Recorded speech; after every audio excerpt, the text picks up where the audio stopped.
ವಿದ್ಯಾರ್ಥಿಗಳೇ 8ನೇ ತರಗತಿ ಗಣಿತ. ಅದರಲ್ಲಿ ನಾವಿವತ್ತು ಅಧ್ಯಾಯ 2 ಘಾತಾಂಕಗಳ ಆಟ ಅನ್ನೋ ಪಠದ ಪುಟ ಸಂಖ್ಯೆ 43ರಲ್ಲಿ ಇರ್ತಕ್ಕಂಥ ಕಲಿಕಾಂಶಗಳನ್ನು ಈ ವಿಡಿಯೋದಲ್ಲಿ ತಿಳ್ಕೊಳ್ಳೋಣ. ಮೊದಲನೇದಾಗಿ ನಿಮ್ಮ ವಯಸ್ಸನ್ನು ಹೇಳಲಿಕ್ಕೆ ಒಂದು ವಿಭಿನ್ನ ವಿಧಾನ ಅಂತ ಕೊಟ್ಟಿದ್ದಾರೆ. ಸೊ ಅದನ್ನು ನೋಡ್ತಾ ಹೋಗೋಣ. ನಿನ್ನ ವಯಸ್ಸೆಷ್ಟು ಅಂತ ಎಷ್ಟು ಕೇಳ್ತಾನಂತೆ. ಕೆಲವು ವಾರಗಳ ಹಿಂದೆ 13 ವಸಂತಗಳನ್ನು ಪೂರೈಸಿದೆ ಅಂತ ರಾಕ್ಸಿ ಹೇಳ್ತಾಳೆ. ಇನ್ನು ನಿನ್ನ ವಯಸ್ಸೆಷ್ಟು ಅಂತೇಳಿ ಮತ್ತೆ ಎಷ್ಟು ಕೇಳ್ತಾನೆ, ಯಾರಿಗೆ? ರಾಕ್ಸಿಗೆ. ಆಗ ರಾಕ್ಸಿ ಹೇಳ್ತಾಳೆ, ನನ್ನ ವಯಸ್ಸು ಇಂದಿಗೆ 4840 ದಿನಗಳು ಅಂತ ರಾಕ್ಸಿ ಹೇಳ್ತಾಳೆ. ಸೊ ನಿನ್ನ ವಯಸ್ಸೆಷ್ಟು ಅಂತ ಮತ್ತೆ ಎಷ್ಟು ಕೇಳ್ತಾನಂತೆ, ಯಾರನ್ನ? ರಾಕ್ಸಿನ. ಆಗ ಸ್ಟಾರ್ಟಿಂಗ್ ಏನು ಹೇಳಿದ್ಲು? 13 ವರ್ಷ ಅಂತ ಹೇಳಿದ್ಲು. ವಸಂತ ಅಂದರೆ ವರ್ಷ. ಮತ್ತೇನು ದಿನದಲ್ಲಿ ಹೇಳ್ತಾಳೆ. ಮತ್ತೆ ಎಷ್ಟು ಅಂತ ಯಾರು ಅವನೇ ಎಷ್ಟು ಕೇಳ್ತಾನೆ. ಆಗ ರಾಕ್ಸಿ ಹೇಳ್ತಾಳೆ, ನನಗೆ ಡ್ಯಾಶ್ ಗಂಟೆಗಳು ವಯಸ್ಸು ಅಂತ. ಇಲ್ಲಿ ನಾವೇನು ಮಾಡಬೇಕು ಅಂತಂದರೆ, ಇದನ್ನು ದಿನಗಳು ಏನಿದೆ 4840, ಇದನ್ನು ನಾವು ಎದಕ್ಕೆ ಕನ್ವರ್ಟ್ ಮಾಡಬೇಕು? ಗಂಟೆಗಳಿಗೆ ಕನ್ವರ್ಟ್ ಮಾಡಬೇಕು. ಸೊ ಗಂಟೆಗಳಿಗೆ ಯಾವ ರೀತಿ ಕನ್ವರ್ಟ್ ಮಾಡೋದು ನೋಡ್ತಾ ಹೋಗೋಣ. ಇಲ್ಲಿ ನೋಡಿ, 4840 ಇಸ್ ಈಕ್ವಲ್ ಟು ಡ್ಯಾಶ್ ಗಂಟೆ. ಈಗ ಫಸ್ಟು ನಮಗೆ ನಾವು ತೆಗೆದುಕೊಳ್ಳೋಣ, ಒಂದು ದಿನಕ್ಕೆ ಎಷ್ಟು ಗಂಟೆ? ಒಂದು ದಿನಕ್ಕೆ 24 ಗಂಟೆ. ಕರೆಕ್ಟಾ? ಒಂದು ದಿನಕ್ಕೆ 24 ಗಂಟೆ. ಸೊ 24 ಗಂಟೆ ಅಂತಂದರೆ ತುಂಬ ಸಿಂಪಲ್ಲು, ನೆನ್ಪಿಟ್ಕೊಳ್ಳಿ. ಇಲ್ಲಿ ದಿನ ಕೇಳಿದ್ದಾರೆ, ಹೌದಾ? ಈ ದಿನ ಕೊಟ್ಬಿಟ್ಟಿದ್ದಾರೆ ಅವರು. ಸೊ ಇದನ್ನು ಗಂಟೆ ಕನ್ವರ್ಟ್ ಮಾಡಬೇಕು ಅಂತಂದರೆ, ಸೊ 24ಕ್ಕೆ ಅಥವಾ 4840ಕ್ಕೆ ಏನು ಮಾಡಬೇಕು? 24ನ್ನು ಗುಣಿಸ್ಬೇಕು. ಅಂದರೆ ಇಲ್ಲಿ ಅರ್ಥ ಮಾಡ್ಕೊಳ್ಳಿ, ಈ ದಿನಗಳಿದೆ, ದಿನಗಳಿಗೆ ಗಂಟೆನ ಮಾಡಬೇಕು ಅಂತಂದರೆ, ದಿನಗಳನ್ನು ಗಂಟೆಗೆ ಮಾಡಬೇಕು ಅಂತಂದರೆ ನಿಮಗೆ ಗೊತ್ತಿದೆ, ಒಂದು ದಿನಕ್ಕೆ 24 ಗಂಟೆ, ಹೌದಾ? ಹಂಗಾಗಿ ಇಷ್ಟು ದಿನಗಳಿಗೆ ಎಷ್ಟು ಅಂತಂದರೆ ಇದಕ್ಕಿಂತ ಜಾಸ್ತಿನೇ ಬರುತ್ತೆ ಆನ್ಸರ್. ನೆನ್ಪಿಟ್ಕೊಳ್ಳಿ, ಇದಕ್ಕಿಂತ ಜಾಸ್ತಿನೇ ಬರಬೇಕು. ಇದಕ್ಕಿಂತ ಜಾಸ್ತಿನೇ ಬರಬೇಕು ಅಂತಂದರೆ ಗುಣಿಸ್ಬೇಕು ಅಂತ. ಸೊ ಈ ಕಾನ್ಸೆಪ್ಟನ್ನು ನೀವು ಮಾಡ್ಕೊಳ್ಳಿ. ನೋಡಿ, ನಾನು ಸೈಡಿಗೆ ಕಡೆ ಗುಣಿಸ್ತೀನಿ. 4840 ಇಂಟು 24, 4ರಿಂದ ಮಾಡ್ತಾ ಹೋಗೋಣ. 0 ಆಮೇಲೆ ಇಟ್ಬಿಡೋಣ. ನೋಡಿ, 4 4 16, 10 1, 0 ಆಮೇಲೆ ಇಡೋಣ. ನೆಕ್ಸ್ಟು ನೋಡಿ, 8 4 32, 1 33, 10 3, 4 4 16, 3 19. ಕರೆಕ್ಟಾಗಿ ಬಿಡಿ ಸ್ಥಾನವನ್ನು ಬಿಡೋಣ. 2ರಿಂದ ಮಾಡೋಣ. 2 4 8, 2 8 16, 10 1, 4 2 8, 1 9. ಇಲ್ಲಿ 6, 8 3 11, 10 1. ಇಲ್ಲಿ 10 16ಕ್ಕೆ 6, 10 1, 10 1, 11, 0ಗಿದೆ 0. ಸೊ ಅಲ್ಲಿಗೆ ಎಷ್ಟು ಬರುತ್ತೆ ನೋಡಿ. ಬಿಡಿ 10 100 1000 10,000, 1,16,160 ಗಂಟೆ ಬರುತ್ತೆ. ಎಷ್ಟು? 1,16,160 ಗಂಟೆಗಳು. ಎಷ್ಟಕ್ಕೆ? 4840 ಅಂದರೆ ಇಷ್ಟು ಗಂಟೆಗಳು ಅಂತ. ಇದು ಗೊತ್ತಾಯಿತು ಅಂದ್ಕೊಂಡಿದ್ದೀನಿ. ಓಕೆ, ಈಗ ಮುಂದೆ ಮಾಡ್ತಾ ಹೋಗೋಣ. ಸೊ ನೋಡಿ, ಎಷ್ಟು ಹೇಳಿದನು, ನನಗೆ ಇಂದಿಗೆ 4070 ದಿನಗಳು ವಯಸ್ಸಾಗಿದೆ, ನನ್ನ ಜನ್ಮ ದಿನಾಂಕವನ್ನು ನೀನು ಕಂಡುಹಿಡಿವೆಯಾ ಅಂತೇಳಿ ರಾಕ್ಸಿಗೆ ಹೇಳ್ತಾನೆ. ಅಂದರೆ ನಾವು ಮಾಡಬೇಕಿಲ್ಲಿ, ಹೌದಾ? ಅದಕ್ಕಿಂತ ಮುಂಚೆ ಒಂದು ಕಾನ್ಸೆಪ್ಟನ್ನು ಬಿಟ್ಟಿದ್ದೀವಿ ನೋಡಿ. ಇಲ್ಲಿ ನನ್ನ ವಯಸ್ಸು 69 70 71 ಅಂತ ಇದೆ. ಈ ಸಂಖ್ಯೆ ಅರ್ಥವೇನು ಅಂತೇಳಿ ಇಲ್ಲಿ ರಾಕ್ಸಿ ಹೇಳ್ತಾ ಇದ್ದಾಳೆ. ಯಾರಿಗೆ? ಎಷ್ಟು? ಹೆಂಗಂದ್ರೆ ಏನು ಅಂತಂದರೆ 69 70 71 ಅಂದರೆ ಏನಿರ್ಬೋದು ಹೇಳಿ? ಇಲ್ಲಿ ದಿನಗಳು ಇರಬೇಕಷ್ಟೇ. ಯಾಕೆ ಅಂದರೆ ವರ್ಷ ಆಗಲಿಕ್ಕೆ ಸಾಧ್ಯನೇ ಇಲ್ಲ. ಯಾಕಂದರೆ ಚಿಕ್ಕ ಮಕ್ಕಳಾಗಿದ್ದಾರೆ ಅಂತಂದರೆ ದಿನಗಳಲ್ಲಿ ಹೇಳ್ತಾ ಇದ್ದಾರೆ. ಇಷ್ಟು ತಿಂಗಳು, ಇಷ್ಟು ದಿನ, ಅಥವಾ ಇಷ್ಟು ವರ್ಷ, ಇಷ್ಟು ದಿನಗಳು ಅಂತೇಳಿ ಹೇಳ್ತಾ ಇದ್ದಾರೆ. ಅದು ಈ ಅರ್ಥ ಆಗಿದೆ ಅಂತ. ಇದು ಈ ಸಂಖ್ಯೆ ಅರ್ಥ ಅಂತ. ಓಕೆ, ಈಗ ಎಷ್ಟು ಹೇಳ್ತಾನೆ? ನನಗೆ ಇಂದಿಗೆ 4070 ದಿನಗಳ ವಯಸ್ಸಾಗಿದೆ, ನನ್ನ ಜನ್ಮ ದಿನಾಂಕವನ್ನು ನೀನು ಕಂಡುಹಿಡಿವೆಯಾ ಅಂತ ಕೊಟ್ಟಿದ್ದಾರೆ. ಸೊ ಇಲ್ಲೇನು ಮಾಡಬೇಕು? ಎಷ್ಟು? 4070 ದಿನ. ಇದನ್ನು ಏನಕ್ಕೆ ಕಂಡುಹಿಡಿಬೇಕು? ನಾವು ವಯಸ್ಸಿಗೆ ಕಂಡುಹಿಡಿಬೇಕು, ಹೌದಾ? ವಯಸ್ಸಿಗೆ ಕಂಡುಹಿಡಿಬೇಕು ಅಂತಂದರೆ ಈಗ ಅಂದರೆ ಎಷ್ಟು ವರ್ಷಕ್ಕೆ ಅಂತ ಕಂಡುಹಿಡಿಬೇಕು ನಾವು. ಎಷ್ಟು ವರ್ಷ ಆಗಿದೆ ಜನ್ಮ ದಿನಾಂಕವನ್ನು ಕಂಡುಹಿಡಲಿಕ್ಕೆ ಫಸ್ಟ್ ವರ್ಷ ಬೇಕು. ವರ್ಷ ಅಂತಂದರೆ ನಮಗೆ ಗೊತ್ತಿದೆ, ಒಂದು ವರ್ಷಕ್ಕೆ, ಹೌದಾ? ಒಂದು ವರ್ಷಕ್ಕೆ ಎಷ್ಟು ದಿನ? 365 ದಿನ. ಈಗ ಆನ್ಸರು, ಈಗ ನೀವು ಹೇಳಿ, ಈಗ 4070 ಏನಿದೆಯೋ ಇದಕ್ಕಿಂತ ಕಡಿಮೆ ಬರುತ್ತೋ ಜಾಸ್ತಿ ಬರುತ್ತೋ? ಕಡಿಮೆ ಬರುತ್ತೆ. ಯಾಕೆ ಅಂತಂದರೆ ನಾವು ವರ್ಷದಲ್ಲಿ ಮಾಡ್ತಾ ಇದ್ದೀವಿ. ಆದರೆ ಹಿಂದಿಂದ್ರಲ್ಲಿ ನೋಡಿರಿ ಗಂಟೆಗಳಲ್ಲಿ ಮಾಡಿದಾಗ ಇದಕ್ಕಿಂತ ಜಾಸ್ತಿ ಬರೋದು. ಜಾಸ್ತಿ ಬಂದಾಗ ನಾವೇನು ಮಾಡ್ತಿದ್ವಿ, ಗುಣಿಸ್ತಿದ್ವಿ. ಇಲ್ಲಿ ಕಮ್ಮಿ ಬರಬೇಕು ಅಂದರೆ ಏನು ಮಾಡಬೇಕು ಹೇಳ್ರಿ, ಕಮ್ಮಿ ಬರಬೇಕು ಅಂತಂದರೆ ನಾವು ಭಾಗಿಸಬೇಕು. ಏನು ಮಾಡಬೇಕು, ಭಾಗಿಸಬೇಕು ಅಂತ. ಹಾಗಾಗಿ ಇಲ್ಲಿ ಟೋಟಲ್ 4076 70 ದಿನಕ್ಕೆ ಡ್ಯಾಶ್ ವರ್ಷ.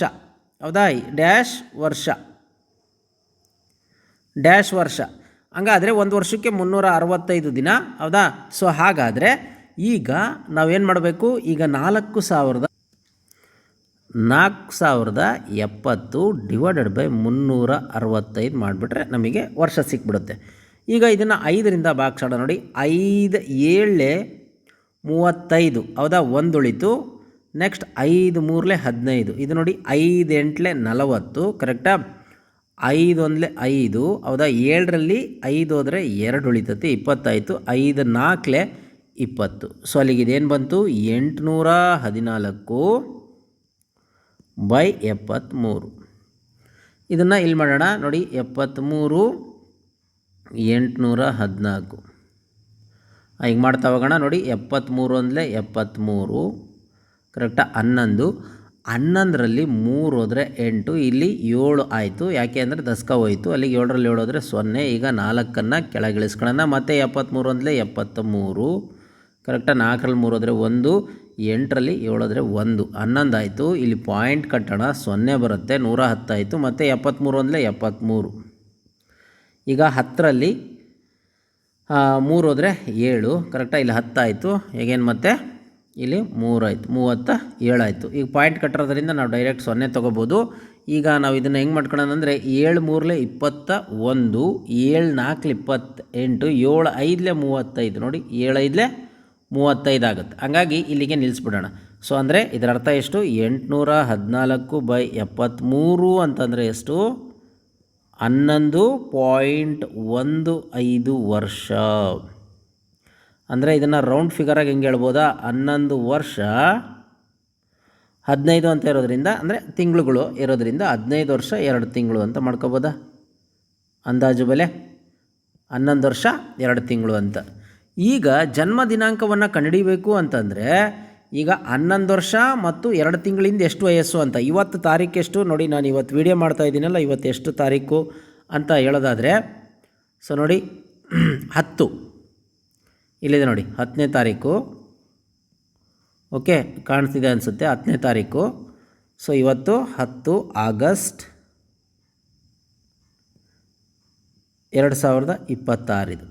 ಹೌದಾ. ಇದಕ್ಕೆ 11 ವರ್ಷ ಮೈನಸ್ 11 ವರ್ಷ 2 ತಿಂಗಳು ಮಾಡಿ, 11 ವರ್ಷ 2 ತಿಂಗಳು. ಅಥವಾ ಇದಕ್ಕೆ ಯಾವ್ದು ಮಾಡಬೇಕು, 40 70 ದಿನ. ಸೊ ಇಲ್ಲಿ ನೋಡಿ, ಇಲ್ಲಿ ಮಾಡೋಣ. 2026ಕ್ಕೆ 11 ವರ್ಷ ಕಳೀರಪ್ಪ, ಕಳೆದ್ರೆ ಎಷ್ಟಾಗುತ್ತೆ 5, ಇಲ್ಲಿ 1, ಕರೆಕ್ಟಾ 20, ಅಂದರೆ 2015 ಬಂತು. 2015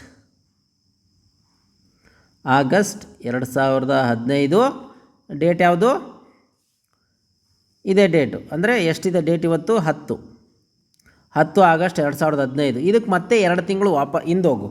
2 ತಿಂಗಳು ಹಿಂದೋದ್ರೆ ಆಗಸ್ಟ್ಗಿಂತ ಹಿಂದೆ ಯಾವುದಿತ್ತು, ಜುಲೈ ಇತ್ತು, ಅದರ ಹಿಂದೆ ಜೂನ್ ಇತ್ತು. ಸೊ ಹಾಗಾಗಿ ದೇರ್ ಫಾರ್ ಅವನ ಜನ್ಮ ದಿನಾಂಕ ಯಾವುದು, 10 ಜೂನ್ 2015 ಆಗಿದೆ. ಜನ್ಮ ದಿನಾಂಕ ಯಾವುದು, 10 ಜೂನ್ 2015 ಆಗಿದೆ. ಇದು ನಿಮಗೆ ಗೊತ್ತಾಗಲಿಲ್ಲ ಅಂತಂದರೆ ಇನ್ನೊಂದು ಸರಿ ರಿಪೀಟ್ ಮಾಡಿ ವಿಡಿಯೋವನ್ನು ನೋಡಿ, ನಿಮಗೆ ಅರ್ಥ ಆಗುತ್ತೆ. ಈಗ ಮುಂದಿನ ಲೆಕ್ಕಕ್ಕೆ ಹೋಗೋಣ. ಈಗ ನೋಡಿ, ನೀವು 10 ಲಕ್ಷ ಸೆಕೆಂಡ್ಗಳು ಬದುಕಿದ್ರೆ, ಜೀವಿಸಿದರೆ ನಿಮ್ಮ ವಯಸ್ಸು ಎಷ್ಟು ಅಂತ ಕೊಟ್ಟಿದ್ದಾರೆ. ಅಂದರೆ ನೀವು 10 ಲಕ್ಷ ಸೆಕೆಂಡ್ಗಳು ಬದುಕಿದ್ರೆ ನಿಮ್ಮ ವಯಸ್ಸು ಎಷ್ಟು ಅಂತ. ಎಷ್ಟು ದಿನಾನೂ ಆಗ್ಬೋದು, ವರ್ಷನೂ ಆಗ್ಬೋದು, ತಿಂಗಳು ಆಗ್ಬೋದು. ಫಸ್ಟ್ ಏನು ಬರುತ್ತೆ ಅಂತ ನೋಡ್ತಾ ಹೋಗೋಣ. ಈಗ ನಮಗೆ ಗೊತ್ತಿದೆ ಇಲ್ಲೇನಿದು, ಫಸ್ಟು 10 ಲಕ್ಷ ಸೆಕೆಂಡ್ಗಳು ನೋಡಿ, ಎಲ್ಲವನ್ನೂ ಸೆಕೆಂಡಿಗೆ ಕನ್ವರ್ಟ್ ಮಾಡ್ಕೊಳ್ಳೋಣ. ಫಸ್ಟು ನಾವೇನು ಮಾಡೋಣ, 1 ನಿಮಿಷಕ್ಕೆ, ಹೌದಾ, 1 ನಿಮಿಷಕ್ಕೆ ಎಷ್ಟು ಸೆಕೆಂಡಪ್ಪ, 60 ಸೆಕೆಂಡ್ಗಳು, ಕರೆಕ್ಟಾ. ಅದೇ ರೀತಿ 1 ಗಂಟೆಗೆ 60 ನಿಮಿಷ, ಕರೆಕ್ಟಾ, 60 ನಿಮಿಷ. ಹಂಗಾಗಿ 1 ಗಂಟೆ ಅಂತಂದರೆ 60 ನಿಮಿಷ ಪ್ಲಸ್ 60 ನಿಮಿಷಕ್ಕೆ ಎಷ್ಟು 60 ಸೆಕೆಂಡು, ಅಲ್ಲಿಗೆ 3600 ಸೆಕೆಂಡ್. ಸೊ 1 ಗಂಟೆಗೆ ಎಷ್ಟು ಸೆಕೆಂಡು? 1 ಗಂಟೆಗೆ 3600 ಸೆಕೆಂಡ್ಗಳು. ಹಂಗಾದರೆ ಒಂದು ದಿನಕ್ಕೆ 24 ಗಂಟೆ, ಹೌದಾ, ಇಂಟು 3600. ಇದನ್ನು ಗುಣಿಸ್ಕೊಳ್ಳೋಣ. ಎಲ್ಲಿ ಈ ಕಡೆ ಸೈಡಿಗೆ ಇಲ್ಲಿ ಮಾಡ್ತೀನಿ ನೋಡಿ, 3600 ಅಥವಾ 36 ಇಂಟು 24 ಮಾಡಿಬಿಡೋಣ. ನೋಡಿ 4 24ಕ್ಕೆ 4 10 2 ನೋಡಿ 4 3 12 2 14 ಬಿಡಿ ಸ್ಥಾನವನ್ನು ಬಿಡೋಣ. ಈಗ 6 2 12 10 1 2 3 6 1 7 ಇಲ್ಲಿ 4 ಇಲ್ಲಿ 8 ಇಲ್ಲಿ 4 4 2 6 ಇದು 8 ಅಲ್ಲ. ನೆಕ್ಸ್ಟು ಇಲ್ಲಿ 8 ಅಲ್ಲಿಗೆ ಪ್ಲಸ್ 2 0 ಅಂದರೆ ಅದಕ್ಕೆ ಇಲ್ಲಿ 2 0 ಇತ್ತಲ್ಲ 2 0 ಅಲ್ಲಿಗೆ 86,400 ಸೆಕೆಂಡ್ಗಳು. ಒಂದಿನಕ್ಕೆ ಎಷ್ಟು ಸೆಕೆಂಡು? 86,400 ಸೆಕೆಂಡ್ಗಳು. ಈಗ ನಾವೇನು ಮಾಡಬೇಕಪ್ಪ ಅಂತಂದರೆ ಇದು 10 ಲಕ್ಷ ಸೆಕೆಂಡ್ಗಳು ಏನಿದೆಯಲ್ಲ ಇದಕ್ಕಿಂತ ಜಾಸ್ತಿ ಬರಬೇಕು, ಉತ್ತರ ಕಮ್ಮಿ ಬರಬೇಕು. ಇದಕ್ಕಿಂತ ಕಮ್ಮಿನೇ ಬರಬೇಕು ಅಂತಂದರೆ ನಾವೇನು ಮಾಡಬೇಕು? ಇದನ್ನು ಭಾಗಿಸ್ಬೇಕು, ನೆನ್ಪಿಟ್ಕೊಳ್ಳಿ. ಸೊ ಹಾಗಾಗಿ ಈ 10 ಲಕ್ಷ ಡಿವೈಡೆಡ್ ಬೈ 86,400 ಸೆಕೆಂಡ್ಗಳು. ಇದೇನಿದು 10 ಲಕ್ಷ ಸೆಕೆಂಡ್, ಇದು ನೆನ್ಪಿಟ್ಕೊಳ್ಳಿ, ಮತ್ತು ಕನ್ಫ್ಯೂಸ್ ಮಾಡ್ಕೋಬೇಡಿ. ಸೊ ಈಗ ಇದು ಸೆಕೆಂಡು. ಈಗ ನೋಡಿ 10 ಲಕ್ಷ ಅಂತಂದರೆ 10⁻6. ಎಷ್ಟು? 10⁻6. ನಿಮಗೆ ಗೊತ್ತಿದೆ 1 ಲಕ್ಷ ಅಂತಂದರೆ 1ರ ಮುಂದೆ 5 0, 10 ಲಕ್ಷ ಅಂದರೆ ಇನ್ನೊಂದು 0 ಜಾಸ್ತಿ ಆಗುತ್ತೆ, 10⁻6. ಈಗ ನೋಡಿ 86,400 ಹೆಂಗೆ ಬರಿಬೋದಪ್ಪ ಅಂತಂದರೆ ಈ ರೀತಿ ಬರಿಬೋದು, ಕರೆಕ್ಟಾ? ಈಗ ಇದು 10⁻6 ಡಿವೈಡೆಡ್ ಬೈ 864 ಇಂಟು 100 ಹೇಗೆ ಬರಿಬೋದು? 10⁻2 ಅಂತ ಬರಿಬೋದು. ಈಗ ಇದನ್ನು ಮೇಲ್ಗಡೆ ತಗೊಂಡೋಗ್ಬಿಡೋಣ. 10⁻6 ಮೈನಸ್ ನೋಡಿ ಮೇಲ್ಗಡೆ ತಗೊಂಡೋದ್ರೆ ಎಷ್ಟಾಯಿತು? 2 ಆಯಿತು. ಈ ಕೆಳಗೆ 864 ಹಾಗೆ ಇರುತ್ತೆ. ಇದನ್ನು ಇಲ್ಲಿ ಮಾಡ್ತೀನಿ ನೋಡಿ, ಅಲ್ಲಿಗೆ 10⁻ ಎಷ್ಟಾಯಿತು? 4 ಬೈ 864. 10⁻4 ಅಂತಂದರೆ 1ರ ಮುಂದೆ 4 0 ಅಲ್ಲ, ಅಲ್ಲಿಗೆ ಎಷ್ಟಾಯಿತು? 10,000 ಆಯಿತು. ನೋಡಿ ಅಲ್ಲಿಗೆ 10,000 ಬೈ 864. ಈಗ ನಾವೇನು ಮಾಡಬೇಕು? ಈ 800 ಈ ಕಡೆ ಸೈಡಿಗೆ ಮಾಡ್ತೀನಿ ನೋಡಿ, ಈ 864ರಿಂದ ಈ 10,000ವನ್ನು ಭಾಗಿಸಿದ್ರೆ ನಮಗೆ ಆನ್ಸರ್ ಸಿಗತ್ತೆ. ಸೊ ಈಗ ಮಾಡ್ತಾ ಹೋಗೋಣ. ನೋಡಿ 864 ಅಂದಲೇ 864. ನೋಡಿ 1 ಬಿಟ್ಟು 0ಯಿಂದ ತೊಗೋಬೇಕು.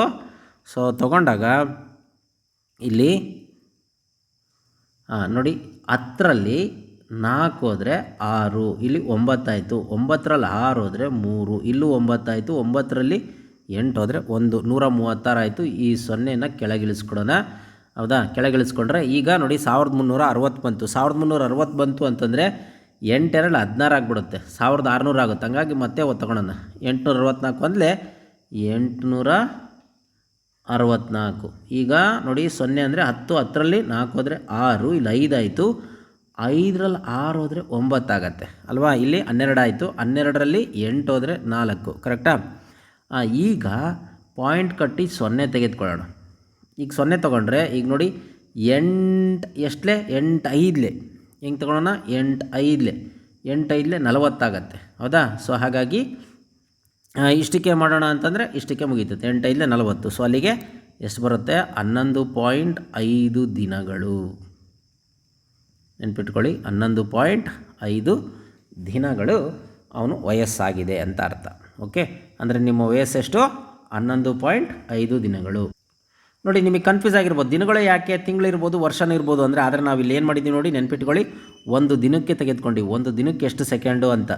ಹಾಗಾಗಿ ಇಲ್ಲಿ ದಿನಕ್ಕೆ ಸೆಕೆಂಡ್ ಆಗಿರೋದ್ರಿಂದ ಅದರಿಂದ ನಾವು ಭಾಗಿಸಿರೋದ್ರಿಂದ, ಹೌದಾ? ಇಲ್ಲಿ ನೋಡಿ ಅದರಿಂದ ನಾವು ಭಾಗಿಸಿರೋದ್ರಿಂದ ಆನ್ಸರ್ ಬರೋದನ್ನು ದಿನಗಳಲ್ಲೇ ಇಡಬೇಕಾಗುತ್ತೆ. ಹಾಗಾಗಿ 11.5 ದಿನಗಳು ಅವನ ವಯಸ್ಸು. ಅಂದರೆ 10 ಲಕ್ಷ ಸೆಕೆಂಡ್ಗಳು ಅಂತಂದರೆ ಎಷ್ಟು? 11.5 ದಿನ. ಅವರು ವಯಸ್ಸು ಕೇಳಿದ್ದಾರೆ, ವಯಸ್ಸು ಬರೋದೇ ಇಲ್ಲ ಇಲ್ಲಿ, ಹೌದಾ? ಅಂದರೆ ವರ್ಷ ಬರೋದಿಲ್ಲ, 11.5 ದಿನ ಅಷ್ಟೇ ಅವನ ವಯಸ್ಸು ಅಂತ ನಾವು ಹೇಳಬೇಕಾಗತ್ತೆ.